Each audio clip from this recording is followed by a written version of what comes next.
Assalamualaikum warahmatullahi wabarakatuh. Perkenalkan, nama saya Rino Ribensa, NIM 20.09033. Saya membuat video ini untuk melengkapi tugas mata kuliah Hubungan Internasional dan Lembaga Internasional.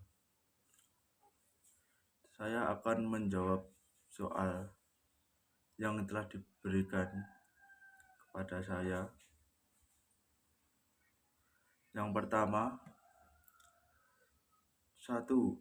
Definisikan apa yang dimaksud dengan organisasi internasional. Organisasi internasional adalah suatu organisasi yang dibuat oleh anggota masyarakat internasional secara sukarela atau atas dasar kesamaan yang bertujuan menciptakan perdamaian dunia dalam tata hubungan internasional.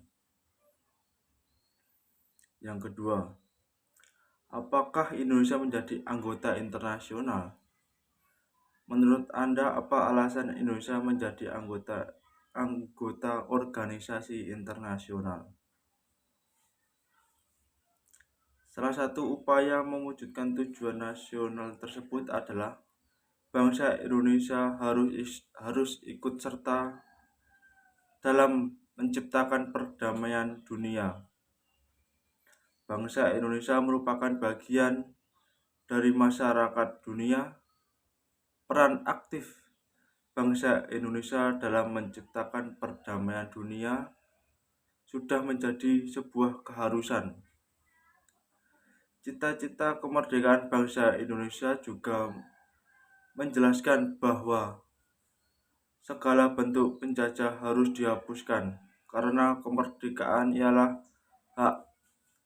Maka sudah semestinya bangsa Indonesia ikut serta membebaskan bangsa-bangsa terjajah, mewujudkan komitmen terlibat dalam perdamaian dunia. Indonesia ikut aktif dalam organisasi dunia seperti Perserikatan Bangsa-Bangsa, bisa disebut PBB.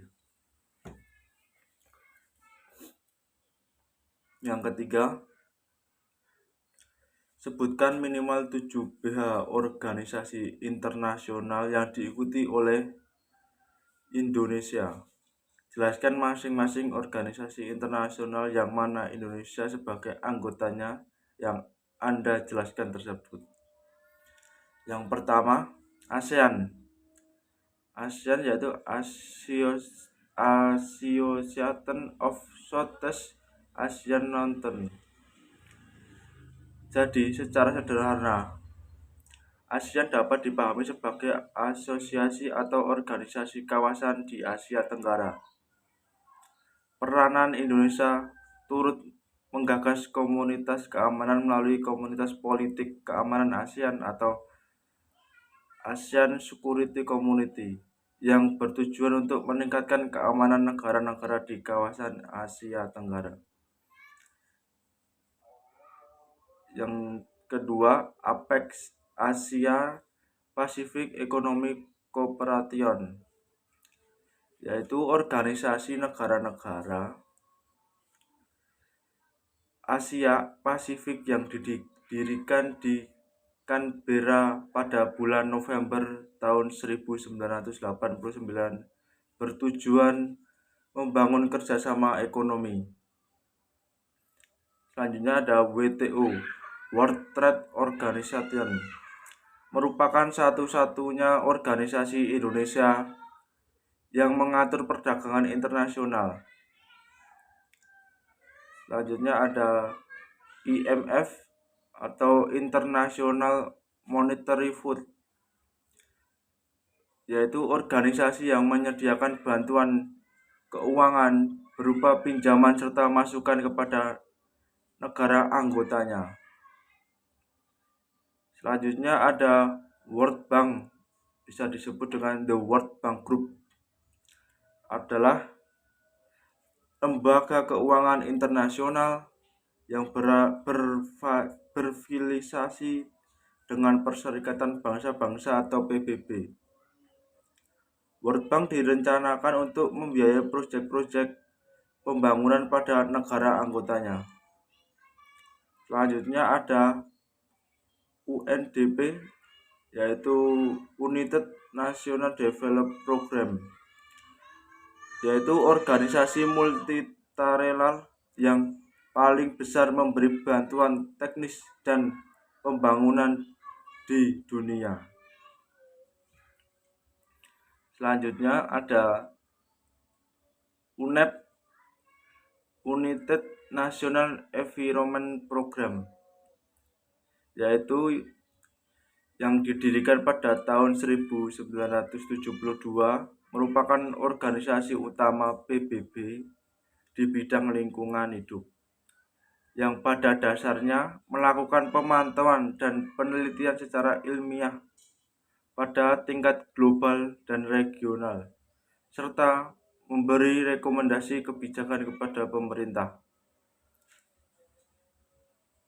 Soal terakhir, nomor 4, apa peran Indonesia terhadap masing-masing organisasi internasional tersebut dan apa keuntungan Indonesia menjadi anggota organisasi internasional itu? Peran Indonesia terhadap organisasi internasional yaitu berpartisipasi dan kontribusi aktif dalam misi pemeliharaan perdamaian PBB atau MPP PBB. Keuntungannya adalah yang pertama, untuk menjaga dan mempertahankan kelangsungan hidup bangsa dan negara. Yang kedua, untuk menunjang pelaksanaan politik dan kerjasama luar negeri yang digunakan untuk kepentingan nasional, terutama untuk kepentingan pembangunan di segala bidang. Yang ketiga, untuk menunjang upaya meningkatkan pembangunan ekonomi. Yang keempat, untuk menunjang upaya pembinaan dan pengembangan nilai-nilai sosial budaya bangsa dalam upaya penanggulangan terhadap setiap bentuk ancaman, tantangan, hambatan, gangguan, dan kesejahteraan internasional dalam rangka pelaksanaan pembangunan nasional. Yang kelima, untuk menunjang upaya pemeliharaan dan pemulihan perdamaian, keamanan, dan stabilitas internasional.